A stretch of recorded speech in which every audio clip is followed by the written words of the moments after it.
మండలం మాచర్లవారిపాలెం గ్రామ పంచాయతీ పరిధిలోని గణపతి నగర్ కు చెందిన గోడ విజయమ్మ గత కొన్ని సంవత్సరాలుగా కుష్టి వ్యాధి అల్సర్తో బాధపడుతూ ఆర్థికంగా ఇబ్బంది పడుతున్న గోడ విజయమ్మకు డేమియన్ ఫౌండేషన్ ఇండియా ట్రస్ట్ ద్వారా సుమారు 45,000 రూపాయల వ్యయంతో పచారీ దుకాణాన్ని ఏర్పాటు చేశారు.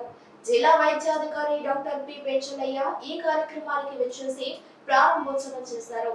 అనంతరం లబ్ధిదారులకు కుష్టి వ్యాధిపై అవగాహన కల్పించారు.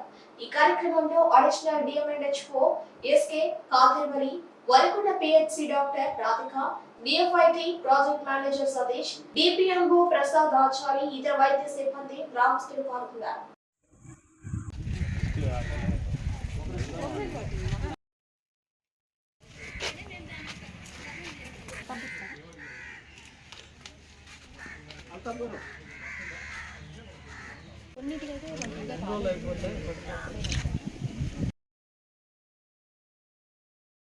ఈరోజు మాచర్లవారిపాలెం గణపతి నగర్ నందు కుష్ఠవ్యాధితో బాధపడుతూ అల్సర్ పేషెంట్ ఆమెకి డిఎఫ్ఐటి వారి డేమియన్ ఫౌండేషన్ ఇండియా వారి సహకారంతో ఈరోజు ఆమెకి స్వతంత్రంగా బతికేందుకు ఒక షాప్ ఏర్పాటు చేసి అందులో పచారీ సామాన్లను పెట్టించి ఆమె కష్టపడకుండా పెట్టినందుకు ముందుగా డిఎఫ్ఐటి వారికి ధన్యవాదాలు తెలియజేస్తున్నాం. ఈరోజు షాప్ ఓపెనింగ్కి మన డిఎంహెచ్ఓ గారు ప్లస్ అడిషనల్ డిఎంహెచ్ఓ గారు ఇద్దరు ఓపెన్ చేసి ఇప్పుడే జస్ట్ మళ్ళీ ముత్తుకూరులో ఇంకొక పేషెంట్కి అదేవిధంగా డిఎఫ్ఐటి వాళ్ళు ఇచ్చారు. అది ఇచ్చేందుకు అక్కడికి వెళ్ళిపోయారు. ఈ విధంగా స్వచ్ఛందంగా సేవ చేస్తూ లెపరసీ పేషెంట్లకి వాళ్ళు సహకారం అందించినందుకు మా వరిగొండ పిహెచ్సి తరఫున ధన్యవాదాలు తెలియజేస్తున్నాం. మాచర్లవారిపాలెంలోని గణపతి నగర్లోని గోడ విజయమ్మ అనే ఆమెకి లెప్రసీ కారణంగా ఆమె బాధపడుతున్నారు. అది డామేట్ ఫౌండేషన్ వాళ్ళు గుర్తించి ఆమెకి ఆర్థిక సహాయంగా 45,000 ఇచ్చారు.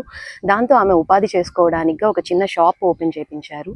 ఆమె లెప్రసీతో ఎన్నో రోజుల నుంచి బాధపడుతూ రోజువారీగా వెళ్ళి కూరగాయలు అమ్ముకుంటూ వస్తుంది. ఆ ఇబ్బంది లేకుండా వాళ్ళు ఆమెకు సహకారం చేశారు. దీనికి మన డిఎంహెచ్ఓ గారు, అడిషనల్ డిఎంహెచ్ఓ గారు కూడా వచ్చి దాన్ని ఓపెన్ చేసి ఆమెకి తగు జాగ్రత్తలు ఏమేమి చేయాలో అవన్నీ చెప్పారు. సో ఇదే విధంగా ముత్తుకూరులో కూడా జరుగుతుంది. ఇలాగా పలు కార్యక్రమాలని మనం కూడా ఎంకరేజ్ చేసి ఎన్జిఓ తరఫు నుంచి, మన గవర్నమెంట్ హాస్పిటల్ తరఫు నుంచి, పిహెచ్సి వరిగొండ నుంచి, డిఎంహెచ్ఓ సార్ వీళ్ళు కూడా ఎంతో మనకి సహాయ సహకారాలు అందిస్తున్నారు. సో ఇలాంటి వాళ్ళు ఎక్కడైనా ఉన్నా కూడా మనం గుర్తించి మన సైడ్ నుంచి మనము బాధ్యతగా ఉండాలని అందరినీ కోరుకుంటున్నాను.